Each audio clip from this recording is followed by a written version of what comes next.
do.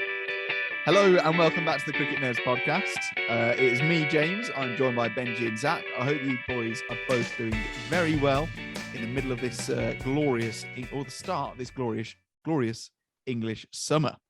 And we kicked it off with the test match, the first of 3 tests between England and New Zealand. We did preview it. So if you haven't seen that video, check it out. See if we were right or not. But what a result, boys. Absolute heinous batting, but England come out on top as being the slightly less bad team. So the first day, Benj, it was an interesting one, wasn't it? It was mental. Like 17 wickets falling in the first day, collapse of both teams. Good bowling, probably bit below average batting, I'd probably say. I think overall both teams bowled quite well. I think especially for New Zealand, it was Jamieson. He was really that little bits of difference. And then obviously Matt Potts and Anderson bowled really well on the England side. I was sad for Matt Potts not being able to take his fifer, having to go off injured, but we'll talk more about that in a second. And then, absolute pathetic resistance from England in that first innings. I mean, Zach Crawley looked okay until he got out, playing his normal aggressive nature. And then, Alex Lees was okay.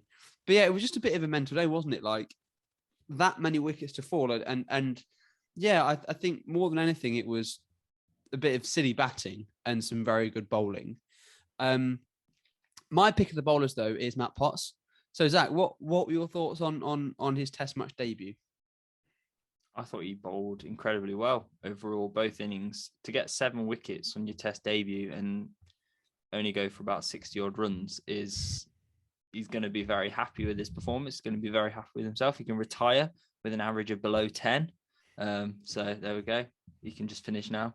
But no, he's looked really good. And I think the thing with Potts is he bowls the difficult overs. That's what they were talking about. He's able to put in the hard yards and run in for a long period of time. And they've said that at Durham, he's the player that gets thrown the ball to get a breakthrough. And unfortunately, he wasn't able to do that in New Zealand's second innings. But I thought that the way he just kept going, he kept bowling ridiculously good lengths. I think we've missed that from England's bowlers over the last few years is the lengths that they're bowling. He just gets it up there. And he also has this knack of being able to just get the ball to nip off the seam. So it hurries up batsmen. So although he's only bowling at 82, 83 mile per hour, that's kind of his average pace. It looks quicker than it actually is. And I think that's a really big weapon that he's got. And also James Anderson, England wouldn't have got New Zealand out for 132 if it wasn't for James Anderson. We've missed him from the team in the West Indies. And because in the English conditions, there's no one like him, isn't he? He's just very good with the swinging ball. And it's only, there was a stat about something like it was the second time in the last however many innings, 20 innings or something, where he's actually got a wicket in his first spell. He's been struggling of late to get wickets in his first spell. So it was great to see him do that again.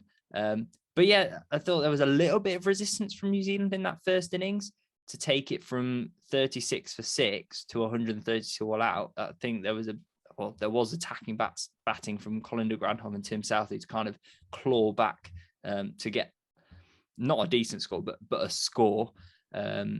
Otherwise, they would have been completely out of it. And at one stage, I thought they were out of it because England batted very well to start their first innings. Yeah, I was actually, I think we'd probably texted each other when England were about 60 for no loss. And we were like, what's going on, boys? This is alien. We've skittled the team out for 130 odd and we haven't lost a wicket yet. And then naturally, as soon as we say that to each other, England lose a wicket. It was Zach Crawley, and like Benji said earlier, he keeps on going out the same way. And Kevin Peterson did quite an interesting piece on it where he was just basically saying it's all about shot selection. So Zach Crawley's got amazing technique, and you know that when he plays his shots and when he looks really good. Like we saw a glimpse of it in the Ashes, we saw a bit of it in West Indies, and yeah, we've seen it again with that 43. It was there were lots of really good shots in it. He just doesn't pick all of the right shots for that really nice drive of his. And so many times he's driving a ball that's sort of, doing a little bit on fifth stump and he nicks off. So it's hopefully that'll just come with experience with Zach Crawley, because he still is quite early in his test career. So hopefully as time comes on, especially under Brendan McCullum, who can give him a bit of a lesson as to how to bat aggressively but sensibly, he can improve. And then Alex Lees as well. So he's had 2 innings this test match of 20 and 25, I think. And on the face of it, that's horrible. That's really not very good at all. But the second innings, he genuinely looked pretty good for his 20. And maybe this is an England fan looking for a silver lining, but Alex Lees, he's hopefully starting to feel a bit more comfortable in his England shirt, and he could potentially be a decent opener, maybe. I think he just needs one big score, and maybe that'll be the difference for him. Something I hate about Alex Lees is how far across his stumps he stands. It's a real bugbear of mine for so many batsmen. It's just completely unnecessary. But yeah, overall, England capitulate and they don't know how to hold a wicket and they don't know how to bat again. So nothing different there. But New Zealand have a bit of a different story. So Ben, do you want to talk us a little bit about New Zealand's second innings? Yeah, and really it was similar to the first innings where the top 4 showed little resistance. I think Will Young hasn't had a very good test match. He'll get there. Tom Latham as well. A bit of good bowling from Potts to get rid of him. Williamson and Conway continuing on their IPL form. As they go, well, no, Conway was okay, but Williamson continuing his IPL form and falling cheaply again. But it was Darryl Mitchell and Tom Blundell who really came in, and they sort of taught everyone else how to bat on that second day, whether it was like through conditions of it just being a bit more batter friendly, because they'd actually been able to, get through that new ball and start cashing on the softer old ball, or whether the overhead conditions had eased up a little bit and had meant that the ball wasn't doing quite as much. But they did a proper test match knock and batted time, put in the hard yards, and both, got dividends. I mean, Tom Blundell was unfortunate not to get to a century, fell for 96, and it continues a run of New Zealand wicketkeepers not getting centuries at Lords. There's never been New Zealand's wicketkeeper to get a century at Lords. They've all fallen in the 90s. That's a random fun fact for you. But yeah, I think they batted really well. They showed real.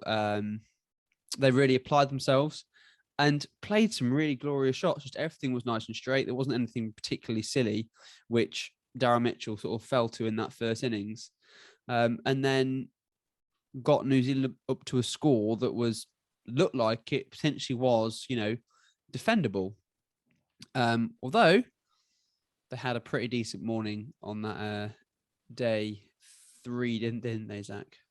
Yeah, they batted well and they got into a good position. And then I was just thinking, well, yes, England are going to take the new ball, but we struggle against the tail. That's something that England haven't been able to do over the last few years, is remove the tail cheaply. And they did so. And there was a bit of luck in that because when we got Darryl Mitchell, that was a very good delivery from Stuart Broad.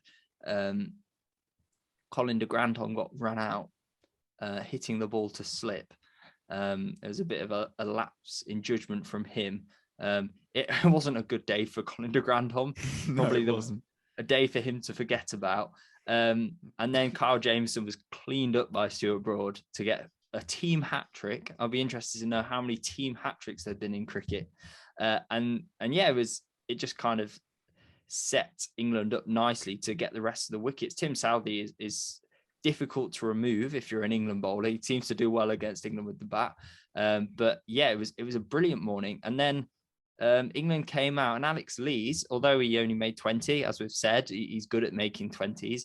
He looked really positive, and he was striking at over 50, which is ridiculous. I don't think I've seen him strike over 30. So yeah, it was really good to see that from him. And Zach Crawley looked okay until he got out in a Zach Crawley fashion. And then Ollie Pope as well. He looked pretty good at number 3 and was almost unlucky to get the ball of the match for me from Trent Boult, and he was absolutely cleaned up. However, England were then in a not so good position at that stage, because it kind of looked like they were going back to the old ways of, we're not going to be able to get this total now. Yeah.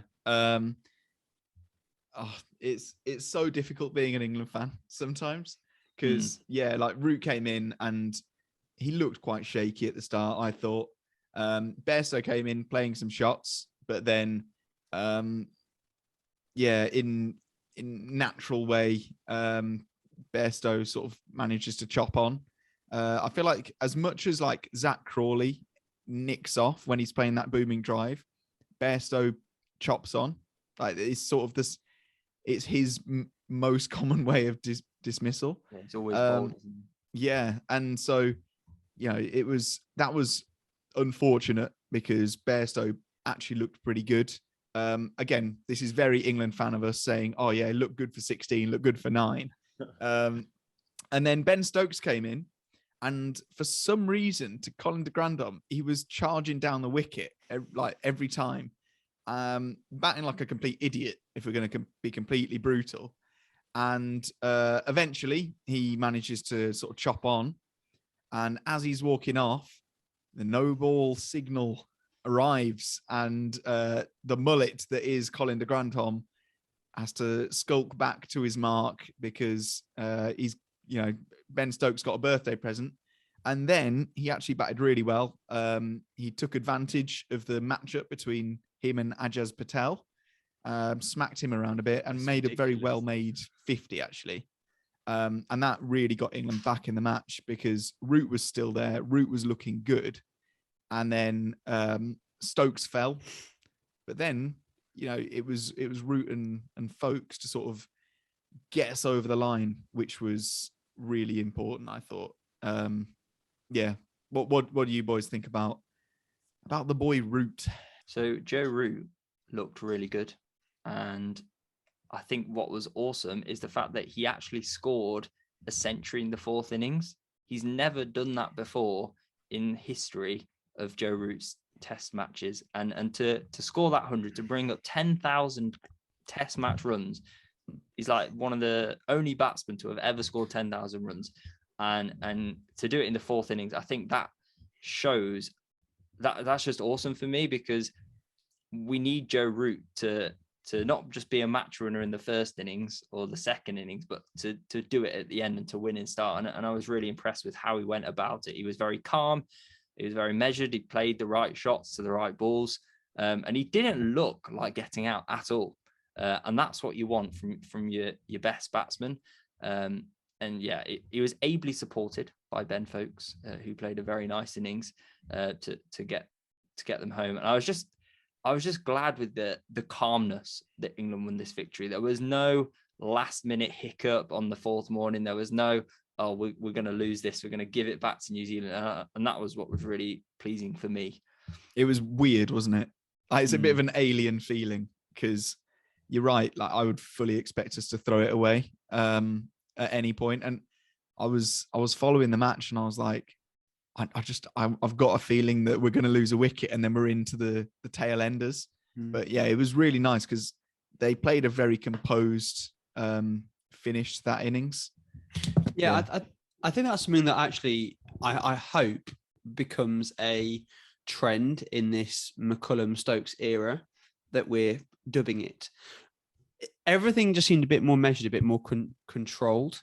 I think we saw that as well, particularly in just overall in England's bowling.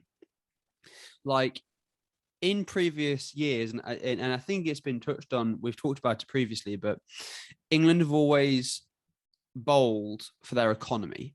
Broad and Anderson particularly have been villains of this, where they've like been protective too much on containing runs rather than taking wickets. Because like there's an old adage that says like the best batsman in the world, I've never seen a batsman score a run once he's been dismissed. So actually it means that wickets are so much more important than these runs and containing the team, because good batsmen will always score runs. So it's just really good, I think, to see that Anderson and Broad and Potts were all bowling that little bit fuller. And yeah, Anderson had an economy of 4.1 in the first innings, which we've not seen for ages.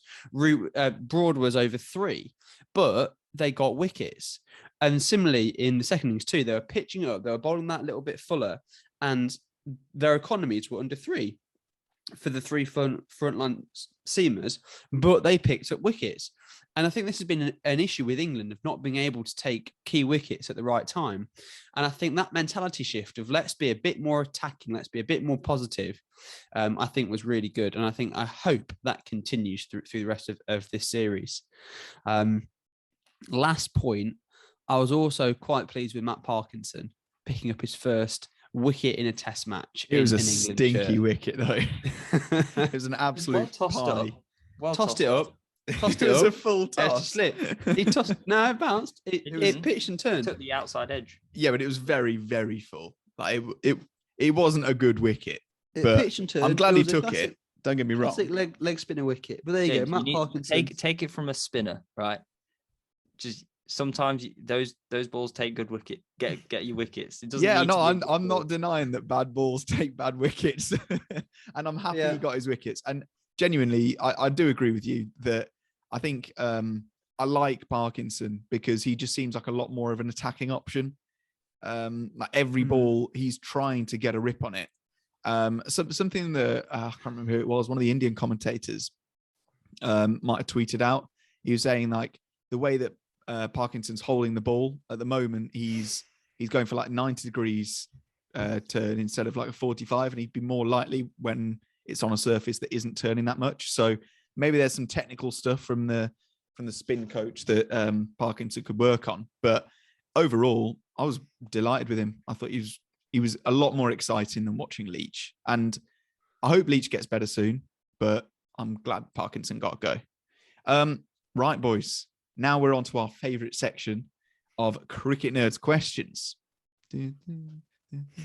So this question is from PD, and he asks, can an individual who never played cricket but watched every single match, including small-scale domestic matches, reads every available cricket manual and has reviewed every strategic journal, be better at coaching than experienced international players?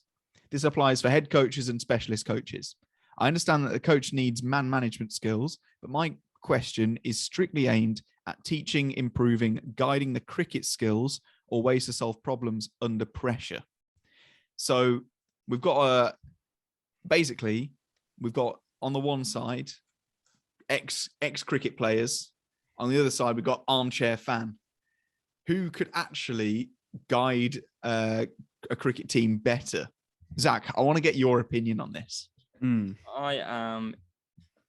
not 100% in the camp of ex-players, but I'm like 80% in the camp of ex-players. And my reason for that is because Test cricket, in my eyes, is more mental than physical or technical. Yes, it demands a great level of technique. You have to be good at batting and bowling.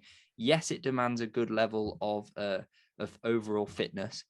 However, that mental side, I think, is something that's been lacking from the England Test team for the last 2-3 years.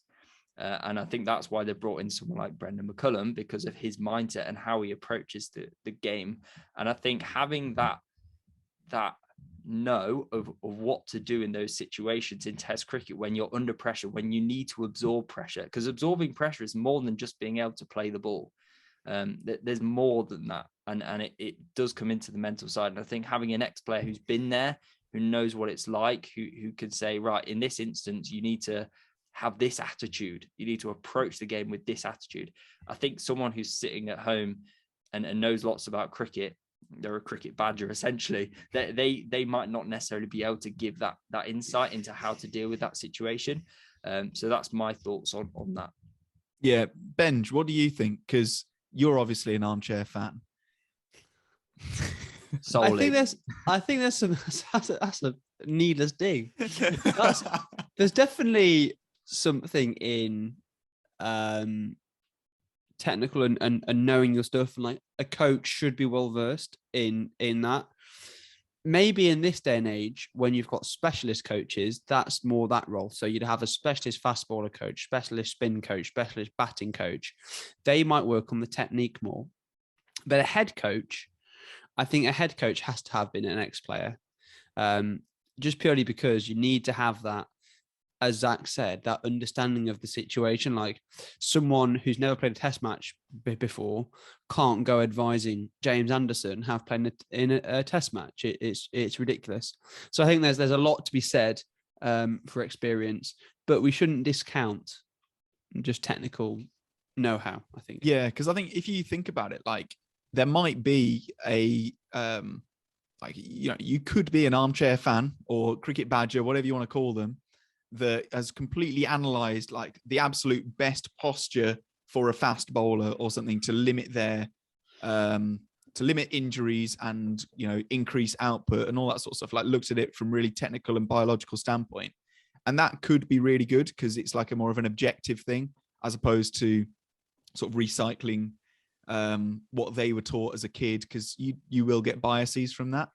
But also that it's different having played it. Like there are elements where you'll understand like the emotion behind, oh, well, I played a good shot, but it's gone straight to the fielder. I'm getting a bit frustrated. Like that's something that if you'd never played cricket before, you wouldn't necessarily understand.